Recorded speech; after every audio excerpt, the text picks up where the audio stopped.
E aí galera, suave na nave, chique na bigorna, sejam bem-vindos a mais um episódio aqui de Varíola Virulenta. Como você está, Chay, para esse episódio novo? Salve Miojo, salve queridos ouvintes. Eu hoje estou preparado, hein, Miojo?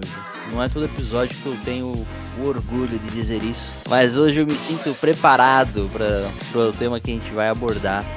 Um tema complexo, mas que deu para entender, né? Eu já me contradisse tantas vezes sobre esse tema, falei que não era complexo, mas é isso aí, é um tema que dá pra gente entender e é importante discutir. Hoje nós iremos falar sobre essa realidade do cotidiano digital, que são esses data centers, né? Esses grandes depósitos de informação e processamento de dados e também a inteligência artificial e o que isso causa, né, para o meio ambiente e quais as prospecções que o Brasil está tentando criar para esse mercado emergente aqui. Mas antes de começar esse episódio, já vai lá, segue a gente tanto no Instagram quanto no nosso TikTok, porque estamos criando conteúdo para você lá e é muito importante para a divulgação desses conteúdos, que são conteúdos de bate-papo onde nós estamos levantando dados científicos, fazendo pesquisa para poder entregar para vocês a informação de uma forma mais resumida. Se você também quiser colaborar com a gente, você pode ir para o nosso Apoia-se. E também é uma outra forma de você fazer que esse conteúdo continue existindo, né? Com um valor singelo ali, podendo começar com R$5 dentro da plataforma Apoia-se. Exatamente, é isso aí. Curta, siga e compartilhe, se possível, com seus amigos. E se quiser, financie o nosso Apoia-se. Seria muito importante. Mas vamos lá para esse episódio, porque o consumo de água é muito mais do que eu imaginava.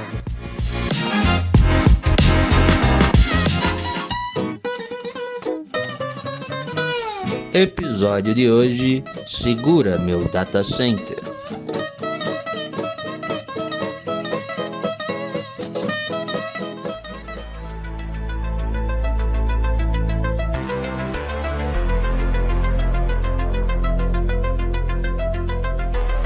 Estamos aqui para falar sobre essas gigantescas Big Techs que, né, por algum motivo, começaram a se interessar pelo Brasil. E a grande pergunta é o porquê o Brasil, né? Por que esse interesse repentino no Brasil? O que será, né? O que será que o Brasil tem em abundância que falta, principalmente no hemisfério norte? Exatamente. Então a gente vai fazer algumas perguntas e vamos tentar explicar alguns pontos sobre essas grandes questões. Primeiro, por que o Brasil? Por que o nosso país se tornou esse destino aí que as grandes Big Techs estão de olho, cobiçando? Para a gente poder começar a entender qual será o futuro, talvez, do Brasil e o que isso pode gerar. Acho que a resposta principal pro porquê o Brasil, a gente já pode começar dando esse pé na porta, é por causa da nossa matriz energética, né? Mas não só o fato de existir uma grande matriz energética no Brasil, mas é porque o Brasil, ele tem cerca de 94% da matriz energética em fontes renováveis. É um país assim que todo mundo olha pra gente e a gente tem essa facilidade, principalmente pela água, né, de gerar energia e reduzir essas pegadas de carbono globais que existem no mundo, sabendo que países como os Estados Unidos, boa parte da matriz energética deles é baseada na queima de petróleo. Eu sei que muita gente não tem essa noção. A gente mora no Brasil e a gente é privilegiado. Isso me deixa muito feliz.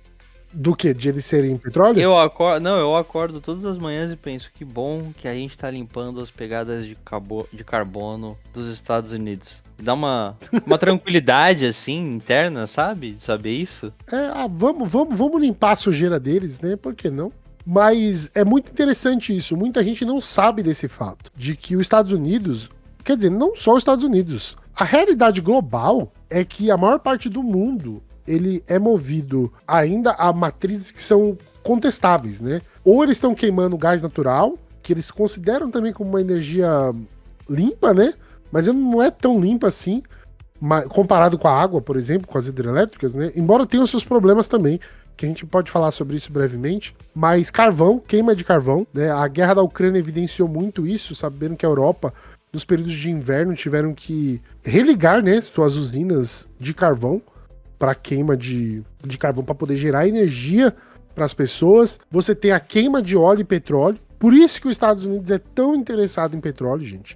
Não é para abastecer carro, não. Não é para abastecer o Hummer deles. É porque as fábricas funcionam à base de queima de petróleo, né? Para poder gerar energia. Então, essa é uma visão que o mundo tem sobre o Brasil, que é uma grande potência de energias renováveis, não só nas hidrelétricas, mas a gente expandindo também a nossa rede de energia através de energia eólicas. Eu acho que a gente tem que deixar claro aqui, Chay, que não existe energia limpa, 100% limpa no mundo. Sim.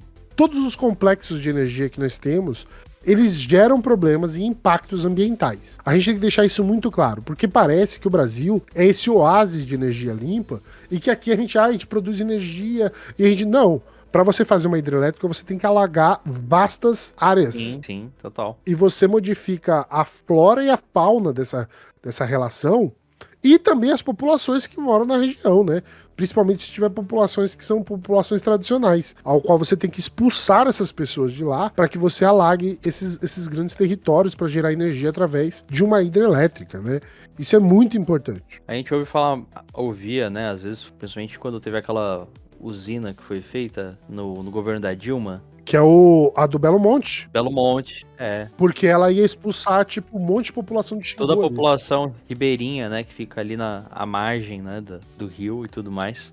A região de Altamira ali ficou toda fodida. Era uma discussão muito grande por causa disso, do deslocamento. Causa um impacto ambiental, assim, irreparável, né, se a gente parar pra pensar nesse quesito. Vai mover comunidade, vai acabar com fauna e flora local, porra. E aí o que a gente faz?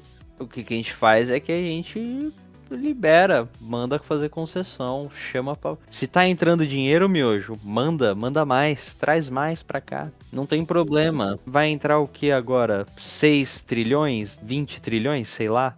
Que é sempre um número fantasia, assim, muito alto. Que é uma expectativa, né? É exatamente isso, né? Aqui a gente tem esse recurso, então parece que pode qualquer empresa vir aqui dos Estados Unidos, ou seja, de lá onde for, colocar o seu data center, né? O que é essa porra, né, velho? Senão um grande computador que bebe muito. E quem são os principais interessados nisso também, né? E a gente pode responder aqui de cara já.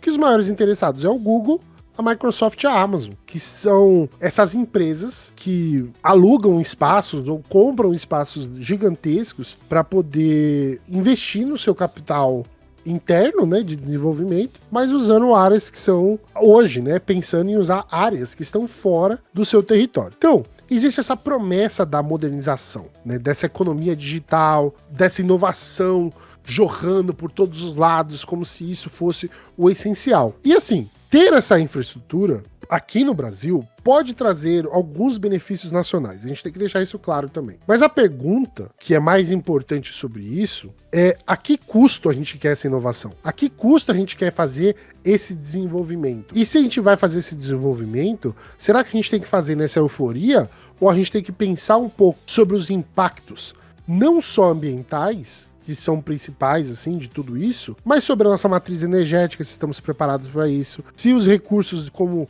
a água, por exemplo, ela vai causar escassez para quem está morando perto dessas regiões, que vão ter esses polos de desenvolvimento. Então, vamos começar falando aqui pelo ponto primordial de tudo isso. Data centers são aglomerados de grandes computadores que estão em algum lugar. Quando a gente fala de nuvem, gente, nuvem é literalmente um galpão gigantesco com milhares de computadores que estão guardando informações e otimizando essas informações para quem está usando elas. Então, eles são espaços que necessitam de muita energia para funcionar, porque eles operam 24 horas por dia e 7 dias por semana. Então, para vocês terem uma ideia de consumo de energia aqui, um data center, né, de grande porte, ele consome cerca de 10 megawatts. Aí você fala assim, foda-se. Tipo, 10 megawatts, o que é isso? Foda-se. Mas isso é equivalente a um consumo de uma cidade com mais ou menos 100 mil habitantes. Esse é o consumo de que um data center grande ele tem. Então, as projeções que a gente tem para o Brasil é que a gente estima que até 2037 o consumo de todos os data centers no Brasil hoje, possa equivaler ao consumo de energia de 25 milhões de pessoas. O próprio Ministério de Energia, né, de Minas e Energia, já falou que tem projetos que vão demandar coisa de 9 gigawatts de energia até 2035. Então, só para vocês terem uma ideia, a região metropolitana de São Paulo, a São Paulo, a grande São Paulo, tem cerca de 21 milhões de habitantes. Então, a gente tá falando que esses data centers vão consumir a energia praticamente de toda a cidade de São Paulo. Que é uma loucura se você parar pra imaginar, né? A quantidade de energia que é consumida por esses data centers, né? Não, é absurdo, né? Mas, assim, é absurdo pensar porque a gente também não tá tendo a perspectiva do que é o trabalho do data center, né? Sempre que a gente acessa um site, vai no YouTube, numa rede social, qualquer coisa que seja digital, que você vai interagir, aquele conteúdo, ele tem um data center, né? Que precisa estar funcionando de forma ininterrupta e tem que ser uma resposta imediata, né? Então, isso apenas gera um consumo absurdo, né? Porque ele tem que ser capaz de responder a milhões e milhões de interações simultâneas, basicamente. Se você fazer uma comparação tosca com um computador convencional, se você apertar lá vários botões, abrir várias abas e várias coisas ao mesmo tempo, vai chegar uma hora que ele vai esquentar e vai travar. Para que isso não aconteça, ou a máquina tem que ter um sistema de resfriamento ali muito bom, ou tem que ter um controle do usuário, né, Miojo? Exatamente, é basicamente isso. Mas aí se a gente pensa no que é o data center, ali é a mesma coisa, é o mesmo cenário, só que não é permitido a falha, basicamente, né? Acontece, a gente vê em vários momentos aí, quando cai um site, cai alguma coisa, porque às vezes é problema no servidor. Mas e o caos que isso gera, né? O caos que isso gera é um impacto que todo mundo percebe, que é discutido no dia, na semana, assim, né? É algo que, porque movimenta muita grana, querendo ou não, a gente tá falando de internet, de redes sociais, principalmente, né? As da Meta. Não, mas a gente pode pensar até mesmo em banco de dados de banco, né? Também. Sistemas de pagamento... Tudo isso que trava a economia, trava tudo, né? Imagine você tentando fazer recarga do seu bilhete único em São Paulo para pegar o busão e o servidor caiu. Você não consegue colocar crédito no seu cartão para você poder andar de ônibus, né? E para esses servidores funcionarem, eles precisam consumir muita energia, né? Água também, né? O consumo de água deles é também equivalente ao consumo de pequenas cidades, de 30 a 50 mil habitantes. E isso é por dia, não é assim, o consumo ali a longo prazo. Não, é por dia, irmão. Não é no ano, é no dia. Então, assim, por dia, ele tá consumindo o que uma cidade consome, velho. E assim, é só pra máquina continuar funcionando, pra ela ter resfriamento, né? A água é usada muito para isso, né? Para resfriar os servidores. Então, assim, a gente vive uma crise hídrica, né? A gente tá entrando numa crise hídrica. Se a gente pega o contexto aí de ebulição global que a gente tá vivendo, mudanças climáticas aceleradas, por que não fazer data center, que é esse monstro ambiental, tanto quanto uma usina, no Brasil? A gente hoje não é um país que tem a maioria, né, dos data centers. Eles estão hoje mais nos Estados Unidos e na China. A gente tem aqui cerca de 200, mais de 200. Imagina daqui pra frente, né? Com as liberações e os outros países vendo que a gente tem esses recursos que podem ser aproveitados com esse intuito. De forma ostensiva, exato. Pra vocês terem uma ideia aí, só pra fazer uma comparação mais próxima das pessoas que escutam esse podcast, a gente tem aqui uma analogia dos números, né? Sobre o quanto que o ChatGPT consome de recursos naturais. Pra vocês terem uma ideia, né? Para você gerar um texto de 100 palavras do ChatGPT, que é quase nada, a gente já falou muito mais, só nesse episódio, mais palavras do que 100, ele consome é o equivalente a 14 lâmpadas de LED por 1 hora. 100 palavras do ChatGPT é o mesmo que 14 lâmpadas de LED ligadas por 1 hora. Eu não tenho isso de lâmpada na minha casa. Se eu acender todas, se eu ligar tudo, eu acho que 14. Não dá 14. Não dá nem a metade. Agora, pensa isso numa escala global, irmão. Todo mundo usando o ChatGPT. Só o ChatGPT, a gente não tá nem falando das outras IAs. A gente tá falando apenas de uma, exato. Só de uma. Então, o resultado, ele é muito brutal pra rede elétrica. E aqui que entra uma das coisas mais cruéis e irônicas dessa relação energética, né? Porque pro ChatGPT funcionar, ele usa essa quantidade de energia, mas milhões de brasileiros, principalmente em áreas rurais, têm acesso limitado ou simplesmente não têm acesso à energia dentro das suas casas. E aí, a gente está planejando desviar uma quantidade absurda, colossal, imoral, pornográfica de energia para fazer essas estruturas funcionarem. Enquanto a gente não tem um projeto nacional de fazer a energia, que é um bem tão básico, chegar para as pessoas no Brasil. Então a gente está priorizando ainda construir data center aonde as pessoas não têm nem acesso à energia, sabe? É um bagulho meio contraditório, né? Todo esse projeto. Não, é contraditório com quem se declara contra a destruição ambiental. Eu acho que é contraditório. Mas eu não sei se é contraditório com o que esse governo tem se proposto até agora não, viu? Ah, não, com esse governo aqui tá mais que alinhado. É isso, tá extremamente alinhado. Então, a gente tem que pensar nessas consequências, né? É contraditório. E teve um outro dado que você me falou antes da gente começar a gravar, que foi sobre o consumo de água também do ChatGPT, né? Que você falou que cerca ali de 100 palavras consumia meio litro de água. Aqui a gente tem o dado aqui, só pra vocês terem uma noção geral, né, sobre isso. Eles consomem muita água, então um único data center pode consumir cerca de 3 a 5 milhões de litros de água por dia para resfriamento dos servidores. Gente, computador ligado, esquenta. Tudo ligado, esquenta. Então é por isso que tem esse consumo de água. Então a gente tá falando, esse consumo de água é equivalente a 30 milhões de habitantes, tá? 30 mil habitantes numa cidade consumindo água. Isso é o que o data center consome por dia. E a IA, pela mesma quantidade de palavras, né, 100 palavras, tá? A estimativa é que é meio litro de água para você produzir 100 palavras no ChatGPT. E também é a mesma coisa, né? E a gente tá falando do Brasil, que tem pessoas que não têm saneamento básico em suas casas. Esse pra mim foi o dado mais chocante, eu acho, de todos. Não que os outros não sejam, mas é isso, né? Nem todo...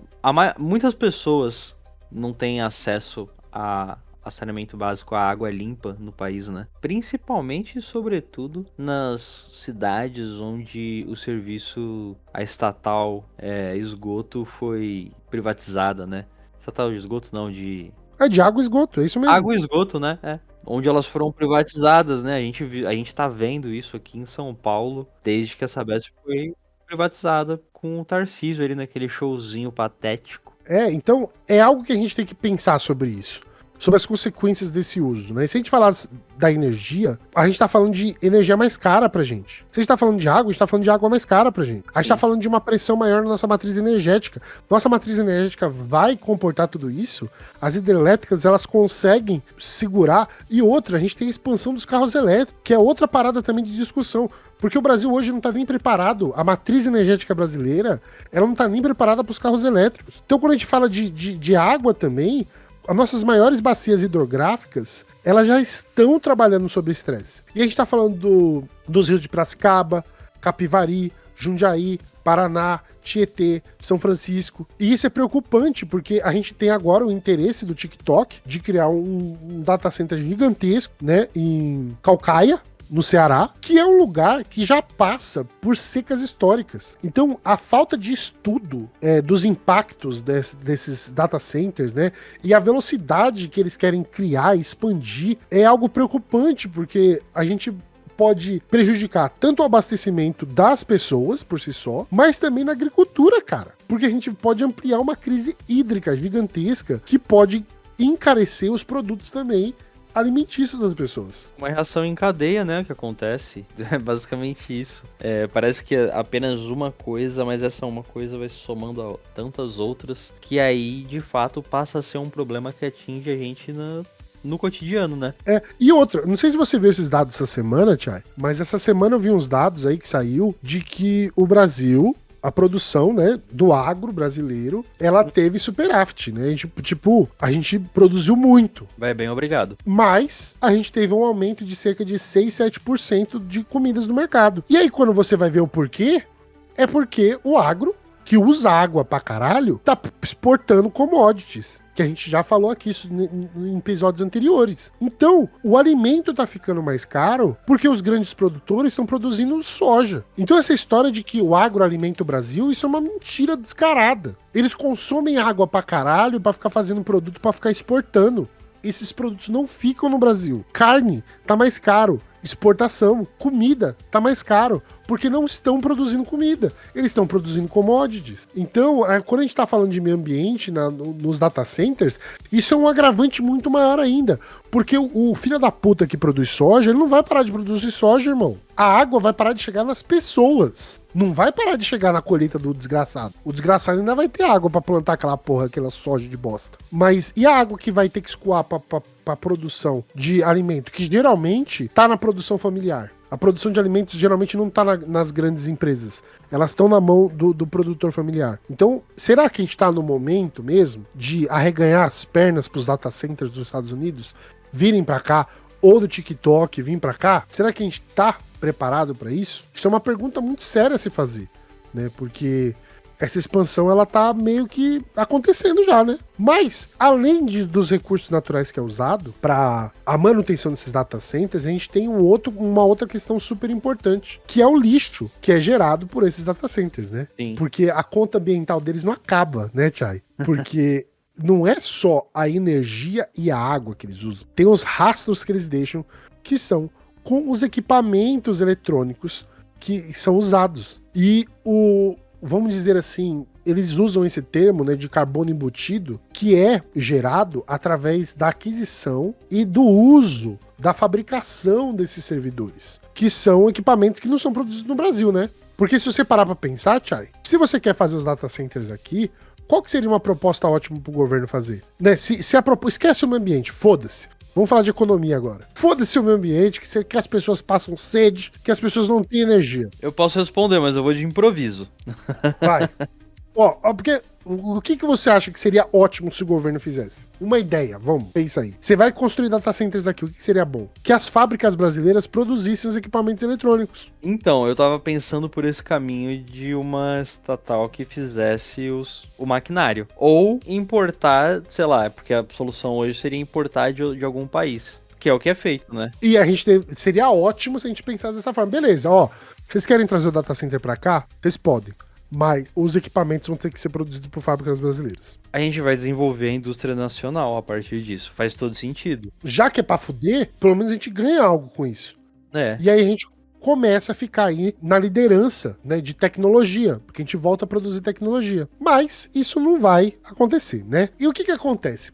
E esses materiais para construir esses servidores? Eles vêm de algum lugar. E esses lugares estão produzindo o quê? Terras raras, lítio e cobalto. Uhum. É isso que eles precisam para produzir tecnologia. E isso pode significar um aumento na pressão de projetos de mineração, nos impactos socioambientais dessa mineração, que já acontecem no Brasil, né? Mas o que acontece quando a tecnologia evolui? Você vai precisar trocar esses equipamentos para colocar servidores mais eficientes, novos. E o que você faz com esse lixo eletrônico? O que você faz com essa caralhada de componente que você acabou de jogar no lixo, né? Porque você substituiu. Na pergunta anterior eu dei a resposta certa, que é o que deveria ser feito, mas não será. Nessa eu vou dar a resposta errada, mas que é o que é feito. Pega um rio aí, taca lá. E joga.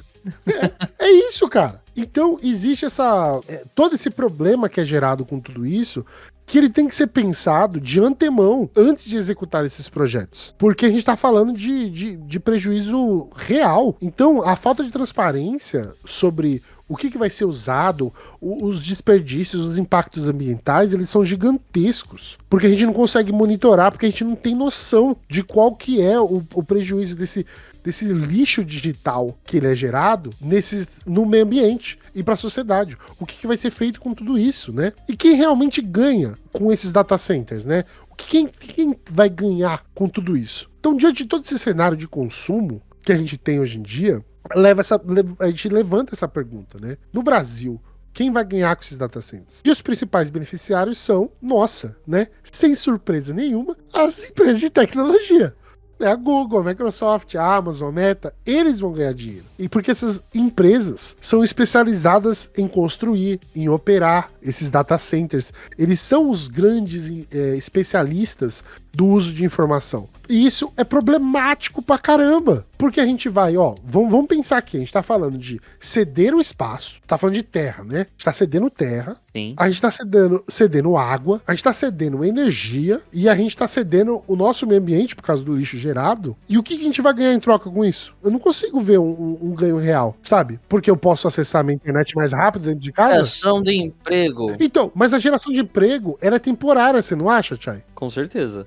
absoluta. Porque assim, você vai precisar de gente pra construir os galpão. Beleza, gerou emprego aí, né? Pra poder fazer isso. Aí, quantas pessoas você precisa pra fazer a manutenção de um data center? Você vai precisar só das pessoas pra fazerem a manutenção constante. Apenas. E não é muita gente. A gente não tá falando de uma fábrica com uma linha de produção. A gente tá falando de um espaço onde queimou. Vamos fazer, ser um. queimou um hack de informação, né? Vai um cara lá, vai desparafusar aquele hack, vai tirar aquele hack, vai colocar um hack novo, acabou. Porque a gente não fabrica os hacks. Não, vai ter aí uma geração mínima de emprego de também terceirizados, né? Pessoal de limpeza, segurança, principalmente segurança, sobretudo segurança. Mas não é uma fábrica, né? É algo mais autônomo, talvez. E especializado, né? E especializado, específico. Porque quem vai estar ali dentro trabalhando precisa ter um certo conhecimento, né? Se você não tá nas áreas de manutenção física do espaço, você vai ter que ter um certo conhecimento para trabalhar lá. Então, o que a gente sabe sobre os data centers no mundo já é que é uma operação altamente automatizada, né? Gera um número relativamente pequeno de trabalho dentro desses lugares. Esse que seria o benefício, né? Um dos benefícios, né? Gerar emprego, né? Emprego, mas não acontece. É ínfimo, né? Empiricamente no mundo não tem, em geração de emprego real, né? E é algo, assim, muito pouco comparado com todo o gasto, todo o consumo desse tipo de infraestrutura. Não é equivalente, sabe? Não é uma proposta justa. Eu não acho que a gente tá fazendo uma troca real, sabe? Não. Os caras só vão vir, vão usar nossos recursos e foda-se. Quando não tiver mais, eles vão embora. Como todas as fábricas fazem, né? Puta, a gente eu já cheguei a falar aqui em algum momento sobre negacionismo de esquerda e eu imediatamente me corrijo porque eu penso, não, o Haddad não é de esquerda. Não tem como ser. É só negacionismo. Cara, o contexto global que a gente vive hoje, ter esse tipo de infraestrutura aqui, me parece muito contraditório, sabe? Se você quer preservar a natureza, o meio ambiente, restaurar o que foi. Mas não, né? A gente não vê isso. A gente vê pouca diferença deste governo para o anterior, o que é muito triste.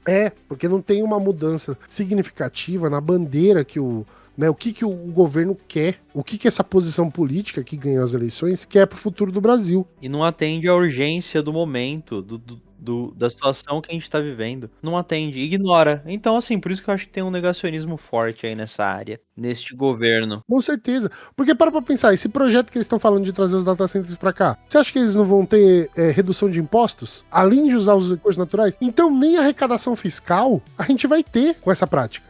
Mas é claro, a gente...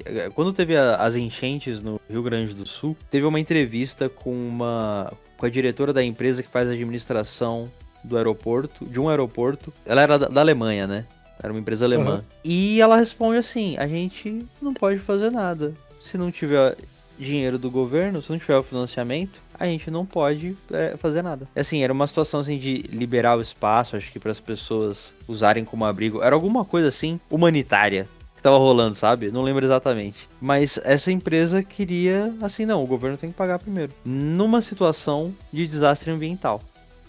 Assim, de tragédia humanitária. Então a gente tem que parar pra pensar aqui que o verdadeiro motivo dessas corporações é um só. Ele é claro e ele é estratégico, porque ele vai também com o que a gente falou no último episódio, que é do greenwash. Eles vão usar, a gente discutiu isso no episódio da Marina, né, Silva?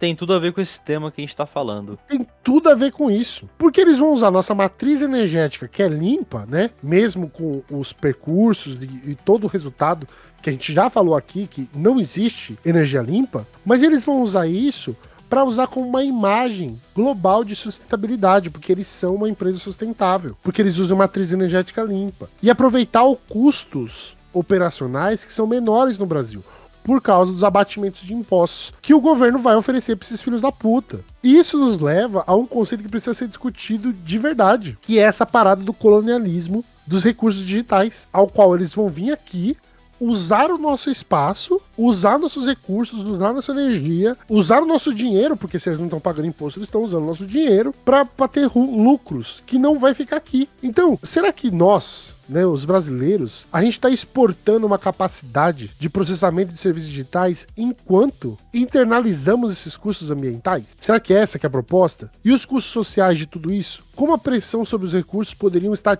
ajudando as nossas necessidades básicas da população? O que a gente vai ganhar em troca disso? Porque não adianta o Haddad falar que vai ter um investimento de 30 trilhões aqui no Brasil, se esse dinheiro não vai ficar para uso da população. Então, se os benefícios são diretos, se esses benefícios econômicos que eles vão ganhar não compensam pra gente, por que a gente vai fazer isso?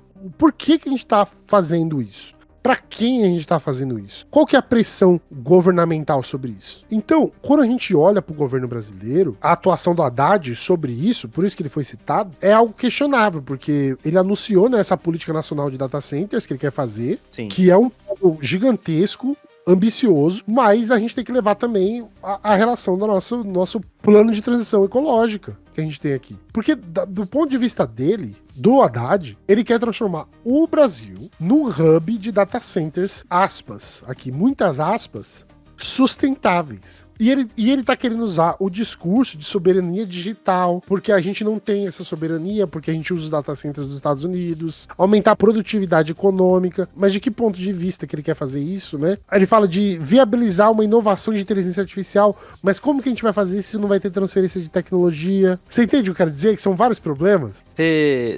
Uma breve curiosidade sobre essa ideia do Haddad de transformar isso aqui num hub sustentável. É engraçado, né? Porque de sustentável não tem nada. É o puro marketing, puro suco do marketing. A ideia desse incentivo de construção de data center, ela veio da pasta do desenvolvimento, indústria, comércio e serviços. Que é, sabe de quem? Sabe de quem que é? Geraldo Alckmin. Ai, que ótimo.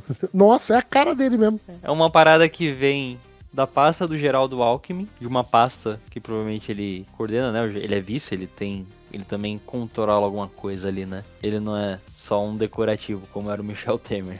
Não, o Michel Temer também não era decorativo, né? Ele só queria dar um Ele golpe. não era, ele só queria escrever bonito e dar um golpe, é. Então, a gente tem que pensar no seguinte, cara. As intenções parecem super nobres, né? Mas Satanás mora nos detalhes. Essa que é a grande questão. Então você tem uma galera que já tá criticando essa política, já pelo fato de que o Ministério do Meio Ambiente já tá meio que fora disso. Eles estão ignorando todos os alertas. É aquela parada que a gente teve lá daquela discussão do Omar Aziz a Marina Silva. Gente, aquele episódio tá altamente conectado com isso daqui, porque a gente tá falando de um problema muito maior. Essa busca de soberania digital, ela tem que ser questionada. Porque se a gente não tem uma política pública com dados, né, sobre quais são os incentivos reais que vão acontecer para a construção dessa infraestrutura, quais são as políticas públicas que vão ser aplicadas com isso, qual o risco que a gente está correndo de ter esse hub digital no Brasil, que recursos vão ser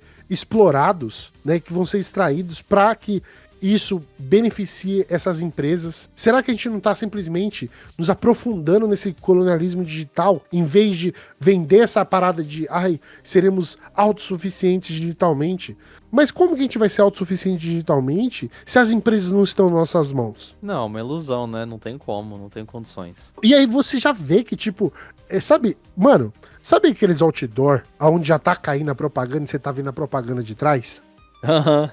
É tipo isso, tá ligado? Essa proposta já vem como outdoor caindo aos pedaços. Porque os benefícios sociais que isso vai trazer são muito limitados. Então há uma preocupação com essa falta de transparência no desenvolvimento dessa política pública e com a limitada participação da sociedade civil nesse desenvolvimento dessa política pública. Porque ninguém está sendo discutido, não existe um debate com a sociedade brasileira se a gente quer essa porra. A forma como inovação é colocada, assim, inovação acima de tudo, sabe? Tipo, não, mas vai trazer inovação. Faz parecer que o que a gente está comprando não é uma série de problemas. Parece que a gente está comprando uma inovação. Parece que é uma coisa tecnológica que vai melhorar o acesso, a velocidade, a puta que pariu. Mas na verdade é um grande pacote de problemas, de desgraça.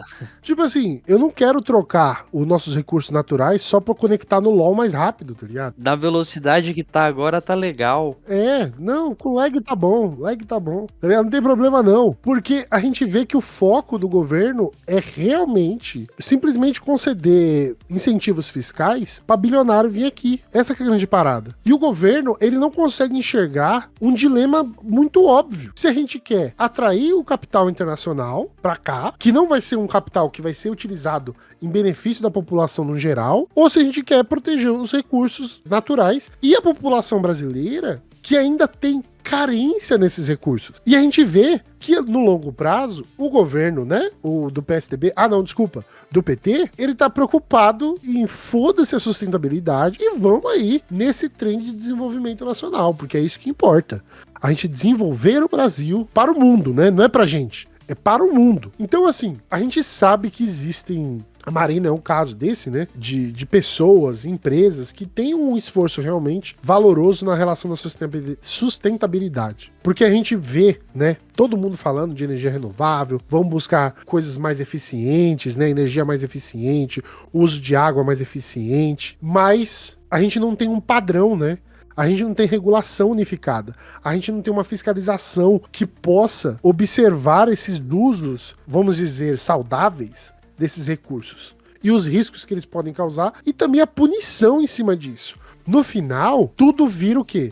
Uma peça de marketing. Tudo vira marketing para essas empresas para que elas possam vender um produto mais caro com aquela bandeirinha, né, de somos ecológicos. Ai, a Google hoje usa 100% de energias renováveis nas suas operações, sabe? Para quê? Isso quer dizer o quê para mim? Nada. Nada. Eu quero que se foda. É o custo do marketing, né? Que é você, como que é? Criar uma nova embalagem, né? Para um serviço que já existe, só para que você possa acessar mais gente, né? Então, para que a gente, né, enquanto Brasil, acho que enquanto sociedade, enquanto país, para que a gente não se torne simplesmente, né, um exportador de recursos naturais, a gente precisa realmente reavaliar o que a gente planeja para esse país. O problema é que eu não sei o que dizer desse governo, porque esse governo ele não tem essa intenção. Isso é o que quebra nossas pernas, né? Porque, cara, é difícil, né? Porque isso aí é o que tá posto pra gente enquanto a esquerda do país, a maior liderança de esquerda do país e seus ministros. Só assim... Não sei, é bizarro pensar, né? Como não tem esquerda no governo. Como assim não tem um pensamento para um desenvolvimento nacional mínimo? Pensando nos brasileiros, né? É aquilo que você falou do vídeo, do corte que você mandou do Jones Manuel no debate com alguém. Ele falando que o Lula nunca teve uma bandeira irrevogável, sabe? Algo que isso aqui é um ponto que a gente não discute, porque isso aqui é a nossa bandeira, sabe? A gente não abre mão disso. Não tem negociação. Exato. Não tem, né? Tudo sempre foi negociável. Vamos pensar que o Lula é o negociador da esquerda, então? Que negociador de merda, irmão. Mas é isso, não, ele negocia mal pra caralho. Foi lá pra França receber prêmio de não sei o que, tá ligado? Tipo, mano, não. Ele não é um bom negociador. Ele negocia, não, ele é um bom negociador pros ricos. Sempre foi. Aí sim. Pra direita ele é um bom negociador. Nossa, ele é ótimo. Caralho. Então a gente tem que começar a pensar sobre isso, né? A gente precisa começar, tipo, nós, população, povo, a gente tem que mudar a nossa mentalidade. Porque a gente tem que parar de exigir que o governo reaja aos problemas. A gente precisa começar a se unificar para que a gente possa ter um governo ou exigir do governo que antecipe os problemas, que não reaja a esses problemas que vão colocar. E a gente tem que colocar o interesse nacional em primeiro lugar. Ele tinha que ser o centro da estratégia do governo enquanto desenvolvimento nacional. Até porque fazer isso da forma como está sendo feita é criar um problema para o país que vai ser plataforma política de quem quer que seja, sabe? E eu acho que, em primeiro lugar, a gente tinha que parar de pensar em projetos nacionais pensando em reeleição, cara. Pensando se estarei daqui a 4 anos de novo no poder. O que falta no Brasil, do meu ponto de vista, singelo, burro talvez, é que o Brasil precisa de uma governância pensando no Brasil. Foda-se se eu vou ganhar a eleição daqui a 4 anos ou não. Eu preciso desenvolver o Brasil nesses aspectos para que o Brasil seja autossuficiente. É um projeto que é acima da pessoa. É um projeto para todos. Porque se você parar pra pensar, Thiago, o Brasil, ele tem uma puta capacidade de liderar essa corrida tecnológica verde que o mundo tanto quer. Nossa, total. Mas para isso, a gente tem que pensar de forma estratégica. Não só pensar em forma estratégica, mas investir dinheiro pesado em desenvolvimento nacional de tecnologia, de políticas públicas que consigam, por exemplo, desenvolver uma área tecnológica no Brasil. Foi o que eu falei lá em cima, lá no começo do episódio. Mano, se vai trazer esses data centers pra cá, beleza, traga-os. Mas a tecnologia vai ter que ser nacional. Ou vocês vão fazer transferência de tecnologia pra gente. Até porque, vamos pensar num... Não sei, eu sou muito leigo da tecnologia, miojo, mas vamos pensar num cenário fictício, onde o Brasil tem, então, data centers dessas grandes big techs norte-americanas. Isso dá um certo direito dos Estados Unidos sobre a soberania nacional, não dá não? De segurança, de dizer assim, a gente quer garantir a segurança dos nossos dados. Servidores? Também. Se você for mais maldoso, você pode ter esse ponto de vista sim. Porque não é qualquer coisa, né? Não é assim um lote de alguma matéria-prima. Você tá mexendo com dados, com informação. Informação muitas vezes sigilosa. E tipo assim, e se o Brasil se tornar esse polo de tecnologia, não de tecnologia, né? De servidores, desses data centers. Uhum. Isso quer dizer que a América do Sul vai possivelmente usar os data centers brasileiros. A América Central possivelmente vai estar usando os dados, e outras regiões do mundo também vão estar acessando dados aqui. E aí você entra nessa perspectiva que você falou. Por quê? Se a gente tem um desacordo, vamos supor, com a Meta, e eles não estão cumprindo a legislação brasileira, e aí a gente vai dar multa, a gente vai fechar o data center, tem essa justificativa. Porque o governo dos Estados Unidos protege as empresas dos Estados Unidos. Vai você, brasileiro aí, ó. Mano, juro pra você, mano. Juro pra você, Chay. Se eu e o Chay agora, se o Varília Virulenta fosse uma associação, né, uma empresa, e nós fôssemos a maior empresa do mundo na relação de capital, não importa o que a gente faz, a gente vende bala de goma, mas a gente é a maior empresa do mundo. Nosso capital social da nossa empresa tá ali na casa de 50 trilhões de dólares. Se eu e o Chay tem esse dinheiro e a gente quiser comprar o Meta, o governo dos Estados Unidos não deixa vender. Não deixa, lógico. Existem bilionários no mundo que tem grana, né? Que poderiam tentar comprar, mas obviamente que não. E aí o Brasil, ele tá nesse déficit. Vamos dar nomes, né? Aí a gente tem figuras como o Tarcísio, pra quem não é de São Paulo, é o governador de São Paulo, que ele é um picareta, salafrário, vagabundo, né? A gente pode chamar até de golpista por estar vendendo as empresas estatais, batendo martelinho na B3 em São Paulo, achando que ele tá fazendo um espetáculo pra a Faria Lima. Sendo que se ele estivesse nos Estados Unidos, ele jamais faria isso. Jamais. O governo estadunidense jamais deixaria vender a porra da Sabesp, por exemplo, para uma empresa internacional. Jamais que uma empresa italiana, estatal italiana, estaria tomando conta da nossa rede de energia, porque é uma questão de soberania nacional. Isso é óbvio. E aí a gente tá abrindo portas para essas empresas virem para cá, sem nenhum benefício tecnológico real pro Brasil, sem nenhum desenvolvimento social, regional, para os lugares que esses servidores possivelmente estão, porque esses servidores vão estar perto de rio, cara. Pode ter certeza. Mesmo com o desenvolvimento de... Porque existe um desenvolvimento lá nos Estados Unidos, que eles começaram a aplicar, de resfriamentar ar, né? Mas, mano, o resfriamentar ar, cara, tipo ar-condicionado, é basicamente isso, tá, gente? Ele é, tipo, muito mais custoso pro meio ambiente do que a água. É porque ele consome água também, não é? E energia. E no caso do Brasil, energia é água, né? É, sim. Então, é problemático pra caramba. Então a gente tem que se questionar sobre quais são as propostas, do que a gente quer, o que a gente quer pro futuro desse país, o que a gente quer pro desenvolvimento sustentável desse país, gente. Eu acho que não adianta a gente abrir as portas sem transferência de tecnologia. A gente precisa desenvolver a nossa indústria, cara. E aí a gente vai trazer data center com essas propostas idiotas, né, do Haddad, porque assim, mano, eu consumo TikTok, eu consumo Instagram, consumo YouTube, eu uso o ChatGPT também. Isso faz parte do dia a dia hoje e vai continuar sendo parte do nosso dia a dia. Mas a gente tem que se questionar se a gente quer abrir o Brasil pra isso, porque uma coisa é os Estados Unidos ter os data centers lá nos Estados Unidos e eles estão se fudendo com água. O problema é deles. Foda-se. Tá lá. É um problema do meio ambiente geral do mundo? É. Ele continua sendo, né? Sim. Mas ele tá lá. Mas eu te entendo perfeitamente. Tem um lance de, assim... não é nenhuma retribuição, mas é o mínimo, né? Porra, fica aí com os data centers e a gente usar a parada. É o mínimo. Acho que nessa troca maldita que a gente faz com esses países do norte. Agora, assim, quer botar essas porra desses data center aqui pra gente ter tralareiro, tralalá mais fácil, mais acessível? Ah, tomar no cu, porra. Tá ligado? Mano, a gente não consegue aprender com a experiência da China, cara. A China abriu a porta pro mundo. Abriu, cara. Eles abriram as pernas pro mundo, vendendo mão de obra barata. Mas eles fizeram isso com troca de tecnologia, mano. Você quer construir essa porra dessa fábrica aqui? Vem.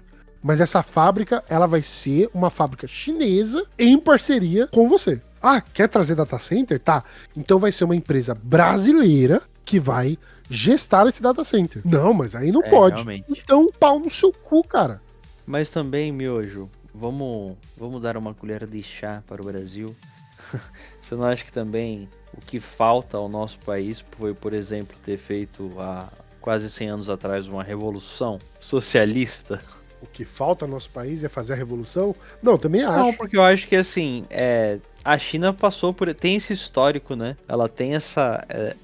Tem uma liderança de um partido comunista hoje, né? Então, assim, ela tem uma ousadia de mercado, vamos dizer, que o Brasil não tem. Não tem como. A gente fica muito agarrado ao Ocidente, muito agarrado a esses acordos de subserviência e quase escravidão que a gente tem com os Estados Unidos e Europa, né? O Mercosul também é a mesma coisa. Se a gente tivesse um histórico de luta popular intensa, um governo socialista forte, sei lá, sabe, se a gente tivesse passado por esse momento histórico, para que isso estivesse mais na memória da população, talvez a gente conseguisse um acordo mais justo em relação à implementação desses data centers aqui no Brasil. Como a gente não tem, é terra de ninguém. Parece que é isso.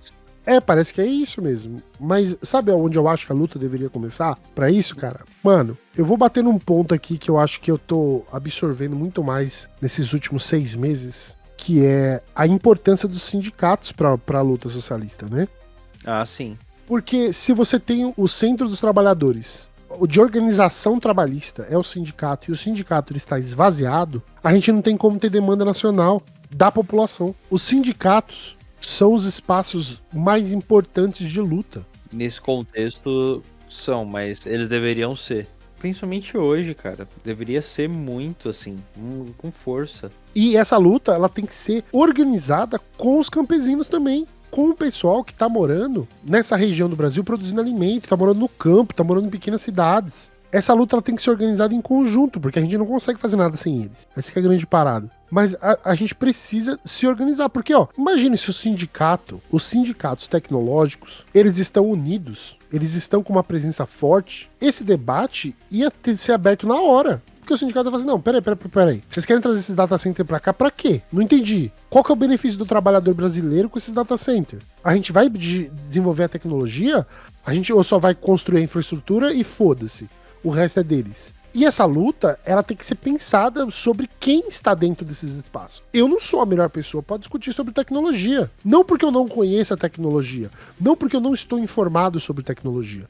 Porque eu não sou um trabalhador desse campo, mas um engenheiro de hardware, um engenheiro de software, um técnico de manutenção. Esses caras estão envolvidos dentro desse campo. E a opinião deles, do trabalhador, ela é super importante para desenvolver. Até mesmo para você pensar o que a gente quer pro Brasil em relação de tecnologia pro futuro. E você discute isso junto com o quê? Os especialistas ambientais. Agora, sem essa consolidação, sem essa união de pensamento dos trabalhadores, porque, mano, o conhecimento ele tá aí. As pessoas têm o conhecimento, mas a gente não usa ele, porque os trabalhadores estão absolutamente desconexos. A gente não consegue. Mano, o que eu mais escuto... Eu sei que o episódio de hoje é sobre data center e ecologia, mas isso não existe sem trabalho, entendeu, gente? Sim. Tudo tá na mão do trabalhador. Então... Total. A gente tem que pensar sobre isso. Porque o que eu mais escuto ultimamente é o fato das pessoas falarem que o sindicato não serve pra nada, o sindicato nunca serviu e não sei o que lá, e tá esvaziado, e que o sindicato não sei o que, pra que eu vou pagar o sindicato? E eu fazendo uma análise sobre isso recente, eu falei assim, caralho, mano,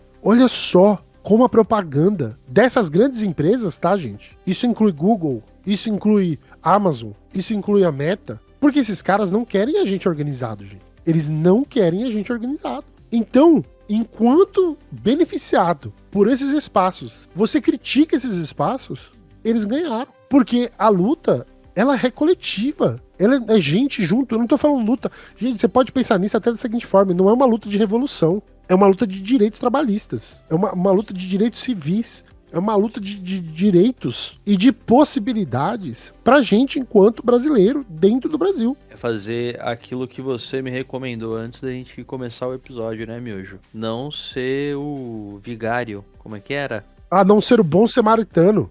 Bom, isso! Não ser o bom samaritano. Não seja o bom samaritano dentro do sistema capitalista. Assim, com o seu irmão, com o seu colega trabalhador, até que vai. Solidariedade, né? Isso Solidariedade de classe. sim. Mas Massa. não com os patrão. Com o patrão, não. Aí não tem como.